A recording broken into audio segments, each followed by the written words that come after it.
Right. Hello and good afternoon, everyone. Thanks for joining us today. My name is Alan Vineski, and I'm representing the Care Management Alliance of New York.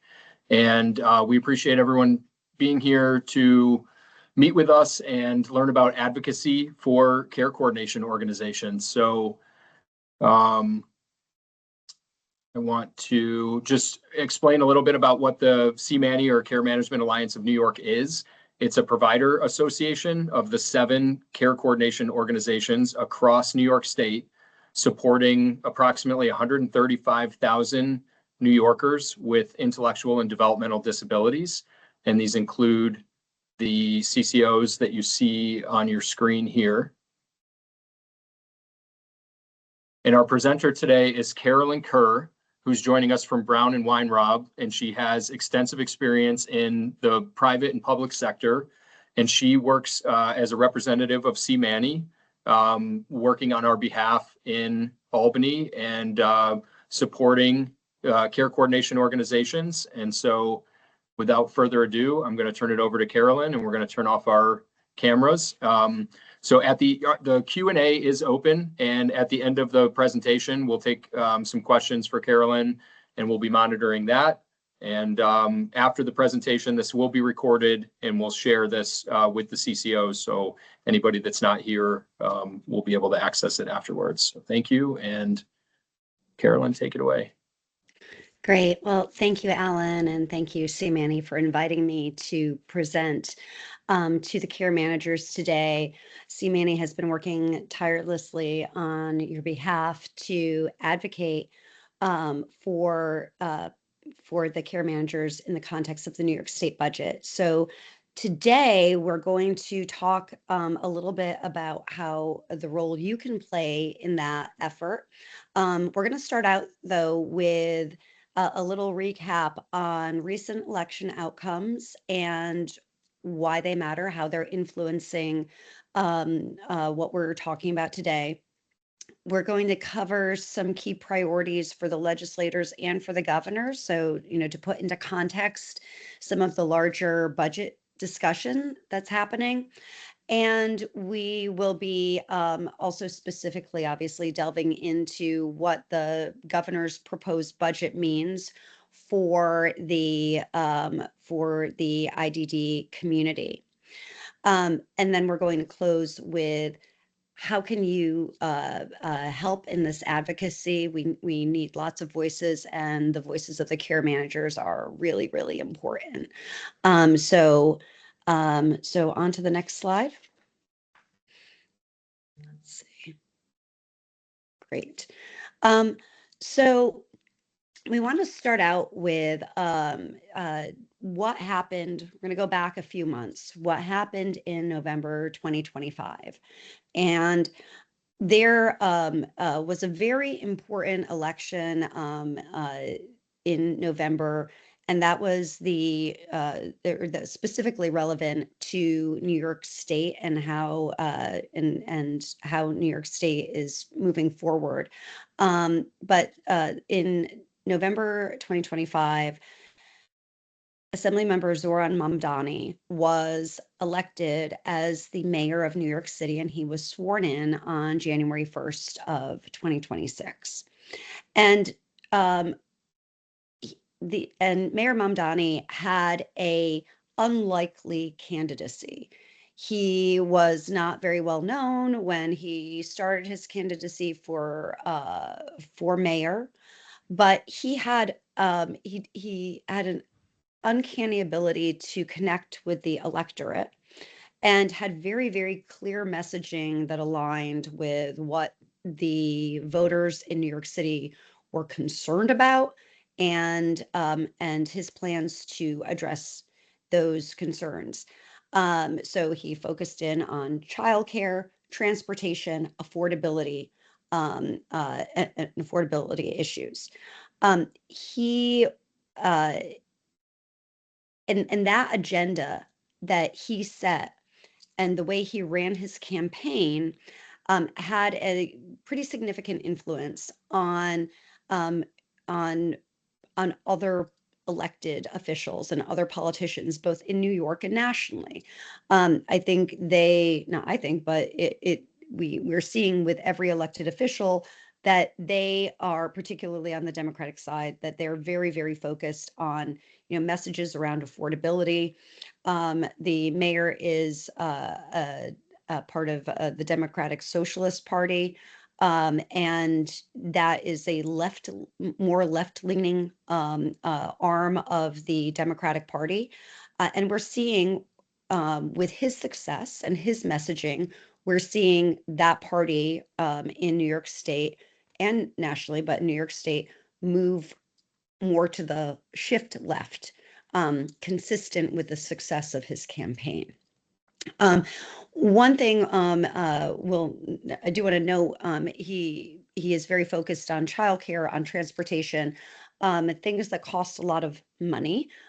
His budget, once he took office, he did discover that his finances or the finances of New York City, were coming in at a significant deficit. It had been about $12 billion at last week. He had refigured that to closer to $5 billion.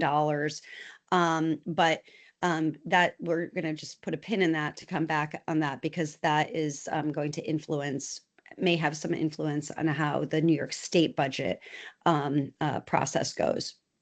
But there were other important elections in New York State in terms of mayoral elections. We had Albany, Syracuse, Buffalo elect new mayors. All the successful candidates for Democrats, and that's also what we saw in the November 2025 national elections, where the major races for governor in Virginia and New Jersey were also won by Democrats. In New York State, we have the Democrats hold the Assembly, the Senate, and all the statewide offices: governor, attorney general, comptroller. And all of those folks, all the statewide elected officials, and every member of the New York State legislature is up for re-election this coming November. That's in addition to the congressional elections that the midterm elections that will be held. And so why is that important? That's important because as we talk about a budget and setting a budget in an election year, people don't like to go into their re-election campaigns with bad news. They like to go in with more positive messaging. And so that is influencing what the structure of the budget looks like and will look like. So Governor Kathy Hochul has some signature focal points of her budget this year. She is very focused, as is the mayor of New York City, on childcare. So she and the mayor came out jointly with a proposal to provide universal childcare through a variety of mechanisms for New York State and New York City. The governor has been very, very focused throughout her tenure on mental health, and with a particular focus on youth mental health that is evident in her executive budget proposal this year. And like other electeds, she is also very cognizant of the challenges that New Yorkers have with affording basics like housing, energy costs, and is also very focused on the affordability of home and auto insurance. In putting out her budget, she's also very concerned about what it looks like in the out years. So even if this year it might be good financially, as they're projecting outwards, she's very concerned about deficits on the horizon. So that's so in her budget that she put together, it is conservative. There's not a lot of new spending because they're really looking forward on when things might be a little more rocky for the state financially. The legislature is also very focused on all things related to affordability. There's any given issue, they are very concerned about, how New Yorkers are experiencing the ability to carry on their daily lives financially. This also includes their ability to access core social services like healthcare, food security, and affordable housing, that type of thing.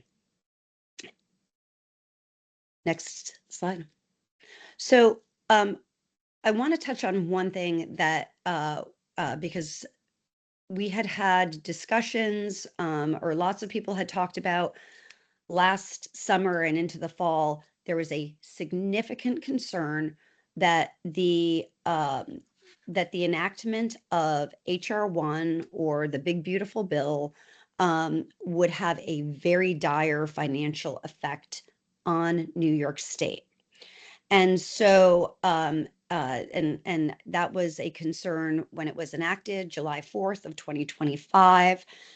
And moving forward into the fall, there was concern about significant deficits that would start to hit the state, like about $3 billion that would hit the state in 2020, 26, 27. And so the financial picture of New York State, however, has actually improved from that time when folks were looking at the impacts of HR 1, deficits, and other financial concerns that the state had. So what happened? As the state really started to examine the impacts of HR 1 and when they would hit, they realized that they're actually, like, the timing of those impacts was not going to all be immediate. There will be significant financial impacts as a result of HR 1, but again, those might be down the road more. And that's, as we're talking about the governor being more conservative in her budgeting, that's, that's why she's, not why she's holding dollars back, because she's looking down the road. But those impacts are not hitting right now. The other thing that the state did was they said, relative to HR 1, there are certain things that we can do that would mitigate some of those adverse financial impacts. And so I won't get into detail, but one thing that they have done is there is a state-sponsored insurance program for low-income people that they are making changes to. It's called the Essential Plan. And by making some of those changes to the Essential Plan, the state will actually be able to reduce the amount of financial impact to the state by making those changes. Those changes will have some other adverse impact, but not in terms of the state has to pay for X number of dollars related to that. The other thing that happened, and happened for 3 consecutive quarters, was that the state actually gathered more revenues, more tax revenues than it had anticipated. So, so they had projected, when you go in, when the state makes the budget, they were projecting X dollars of tax revenue, and they were getting more money than they thought they would get quarter over quarter in 2025. So that was about $2.3 billion more than they anticipated. They also spent less money than they thought they were going to spend. So between getting more money in, spending less money, mitigating the effects of HR 1, they, the picture looked pretty, started to look better. And the other thing that was happening is the administration in Washington, D.C. has not necessarily been predictable. And that was a concern also in the summer and the fall. The federal government was stopping funding of major projects. But then with a span of time, they had reversed their position. They were restoring funding. So there has not been necessarily a that kind of significant impact. Looking forward, we do have concerns. The impacts looking in the out years, so 2028, 29, 30, those it's billions of dollars, $6 billion in 2028, $9 billion in 2029, and that is growing year over year. So again, why the governor might want to be conservative, because those are fairly significant deficits looking forward.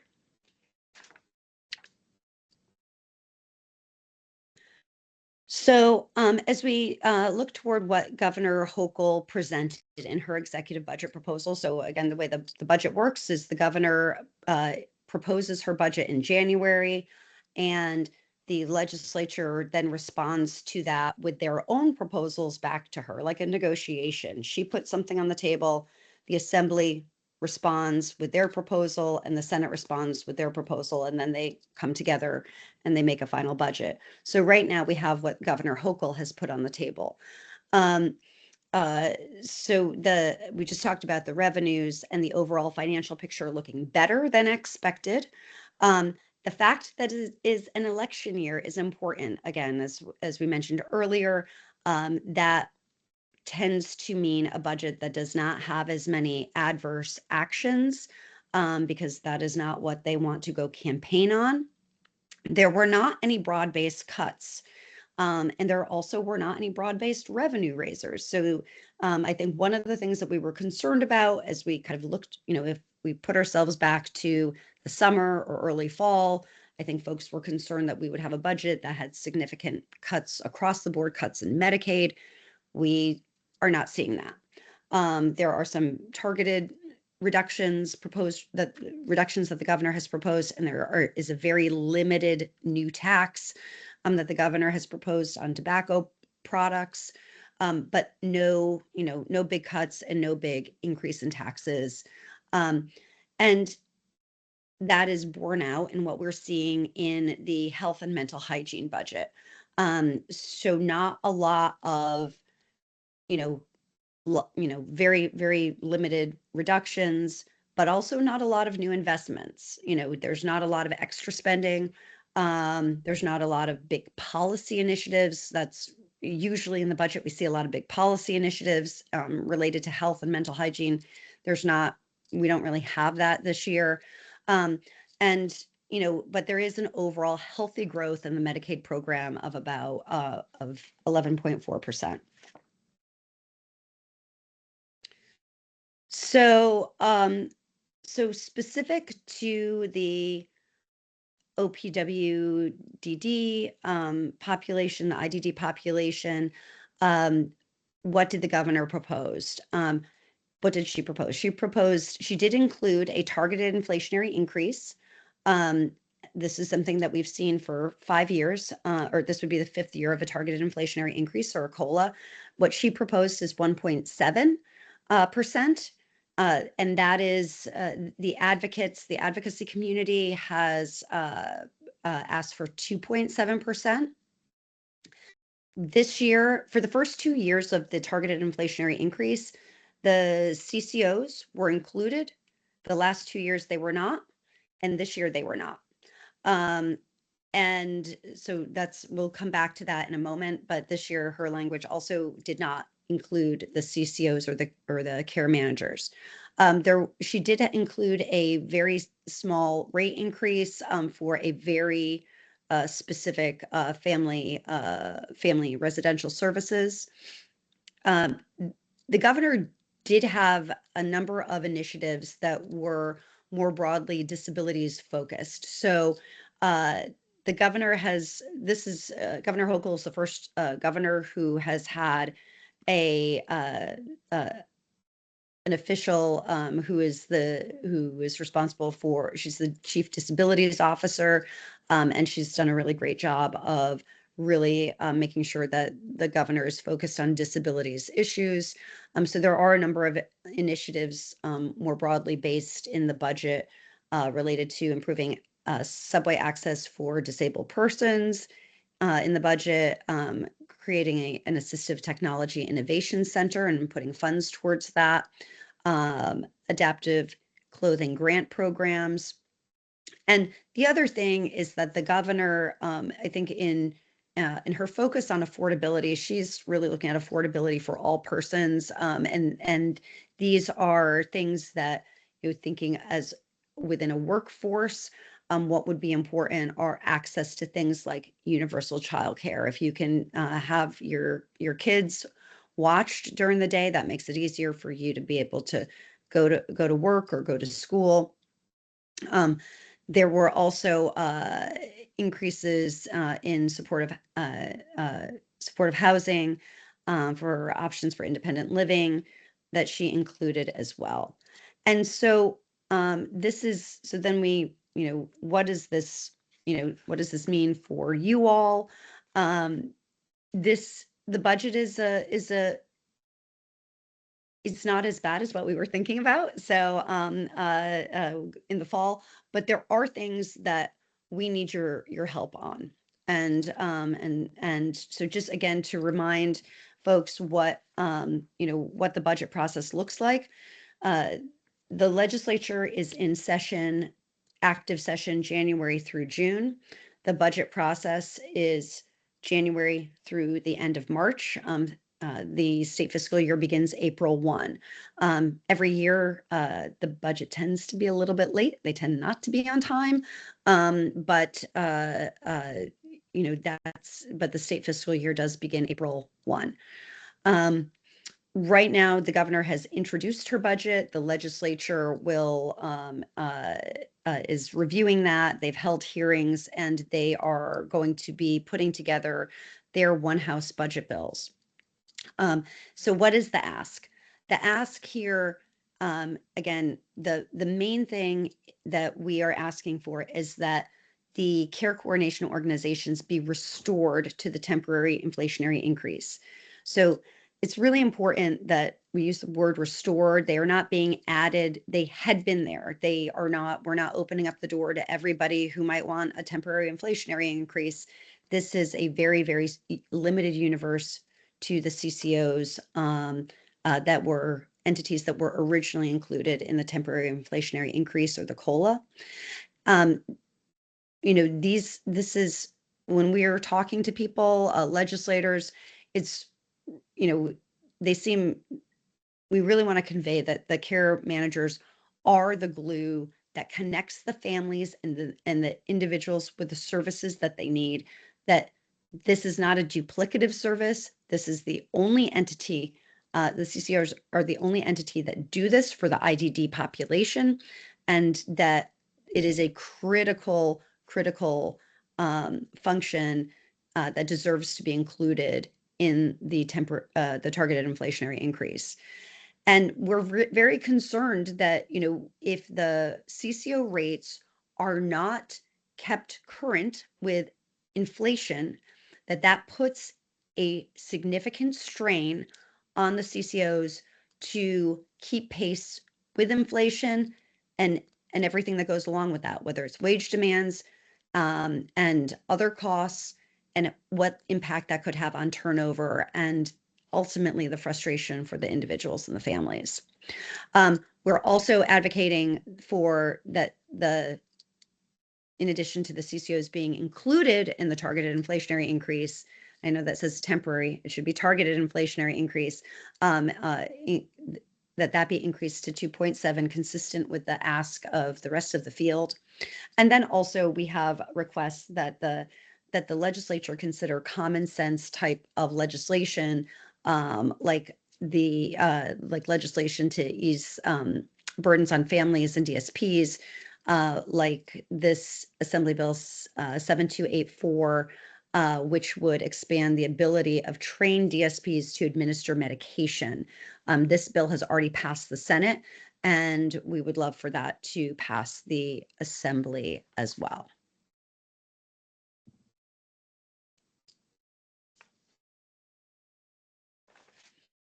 So how, I know, Alan, and so then it's how do we do this? And there's a number of tools that are available to the care managers to advocate for being included in the targeted inflationary increase, elevating that increase to 2.7%, and these other types of common sense reforms. Carolyn, do you want me to give a little detail about the one-click tool? Is this a good place to do that, or do you want to wait? Yes, now is a good place, Kathy. Thank you. Perfect. Thanks, Alan. Hi, everyone. I'm Kathy Verano from Care Design. So we are really happy to bring this presentation to you. Several of the CCOs have been asking for this for all of our teams. The best way for you to help us is to utilize the tools that your CCO is sending out. So for many of you, you've seen emails asking you to write letters. We have collectively this one-click tool, shorthand for you click on the tool, it tells you exactly what to do. So I strongly recommend that anyone who's getting correspondence from their CCO read through the how you can help section. We all word it a little bit differently, but ultimately it says, go to this tool and lend your voice to the cause. You can use the pre-populated letter. You are absolutely welcome to add your name to the letter that's been written. It talks about how important all of you are as care managers, as care management teams, healthcare managers.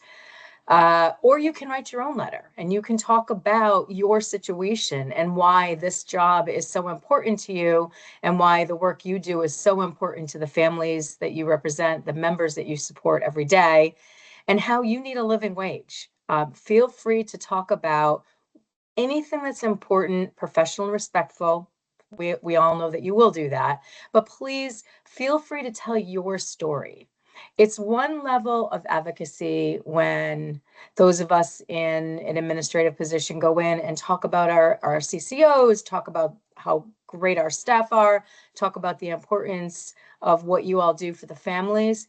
It's quite another to hear a story from a care manager or from a family member. So please use this tool. It is quite convenient. For those of you who want to do more, you can certainly write your own letters. You can send letters in. You can look up your own legislators and send separate emails.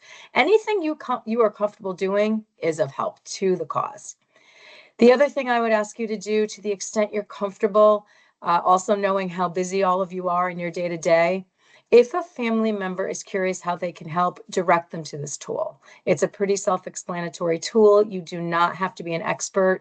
Matter of fact, for those of you who I've answered direct questions to, you know that something I've said is none of us are experts in this. This is highly technical information. We all look to the experts to give us information about what's happening, how quickly it's happening, what's changing, who's supporting us. But feel free to tell a family, here's where you can get some information. The tool, talking to the families you support, speaking to the members and self-advocates, helping mobilize them. They are very important and active voices. Those are all the ways you can help. I hope that you leave this webinar and use the tool if you haven't already. Send it to your families and friends and elbow your colleagues and say, please get on board and use this tool if you haven't already done that. If I've missed anything, Ellen, feel free to give a shout out to what else we can do. That was perfect. Thank you, Kathy. All right.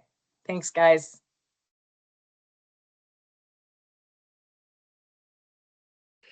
So as Kathy was saying, this is just more information for you right here in terms of who might you target any kind of communication. Again, if you decide to do your own letter or phone call or visit, these are the legislative leaders, our majority leader and speaker in the Senate and Assembly respectively, the chairs of the disabilities committees and the chairs of the finance committees. There's also the members of the disabilities committee. You can find these on the nyassembly.gov and nysenate.gov, those members. And then also what's really important is to contact your elected official, the member of the Assembly or the Senate who represents you. And you can find that through this search tool that we have here. CMANY also has talking points and other materials, leave behinds that you can use. And I think we skipped over here, but there's we also in this presentation also have the detailed information of the people that I just mentioned that you can send your letters, your advocacy letters and communications to. So that's more detailed information. But we have, if you have any questions, we're happy to open it up for those. Great. So Emily, do you want to take it from here? Sure. So there is one question asking about the presentation will be shared, and it is currently being recorded right now. So we will make sure that all of the CCOs have that, and we'll be able to share it out to their teams for those that were not able to be here. Someone else did share as well that they have used the one-click tool, and it was very easy and helpful to use. So thank you so much for sharing that with everybody so that you can access that as well. We had another question as well about some of the CAS assessments and some of the possible funding savings from eliminating the CAS assessments. That is sort of off topic from the New York State budget, and the advocacy for that is the CAS assessments and an assessment is more so having to do with the Centers of Medicaid and Medicare. But we do appreciate everybody's questions and comments that they put in. I'm not seeing any other questions or comments at this time, Alan. Okay, we'll keep the Q&A open for just another minute here. If you have any questions about the budget, the process, the one-click tool, we'll give another minute or two for people to get their questions in. Again, the presentation is recorded. It will be shared. I think most of our respective CCOs have an advocacy page with information up there for families and our members, and we'll be sure to share this presentation internally since it's intended for CCO team members. Alan, we did get another question about putting the one-click tool in the chat. Is that a possibility? It is. Let me see what I can do. Perfect. Thank you.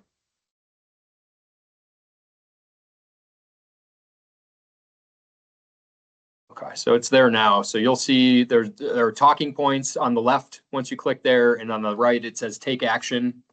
You just have to put your home address in there and some personal information, and it'll queue up your local representatives and fire off the letter. It was really easy. I used it myself, and I got a personalized email back from my senator. You know, it wasn't like a canned thank you email. It was like a personal email. So you never know. People are monitoring and reading these. Carolyn, there is a question about the COLA from last year, and what was the COLA from last year? The final COLA from last year was 2.7%, and that is what the advocates, what we're asking for this year. The governor had proposed 1.7%. And just to add into that COLA was not received by the CCOs last year. There is a question about why the CCOs were removed from the COLA as well. Yeah, I think there was a perception at some point that the CCOs did not need this, that there was adequate dollars, but we cannot. But that is just something that we've actually been demonstrating to our electeds, that you cannot fail to increase the rates along with inflation and have the rates continue to be adequate. So essentially, without having the targeted inflationary increase for the past 2 years, that has made the margins of the CCOs very, very narrow. There's not any kind of colorable argument at this point that the CCOs are able to absorb no additional rate increase.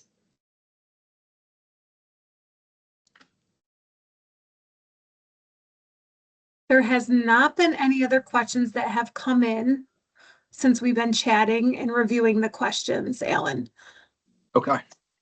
Just see one here asking for newsletters and talking points. And so again, check with your CCO. Many of our external websites have an advocacy page with these resources linked there for families. And again, if you go to that link for CMANY with the one-click tool, there's talking points there that are very basic, that are outlined for, you know, our anybody in support of the CCOs.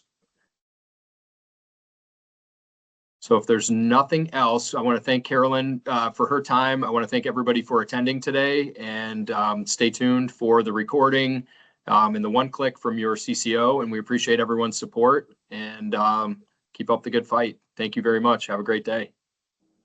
Thank you.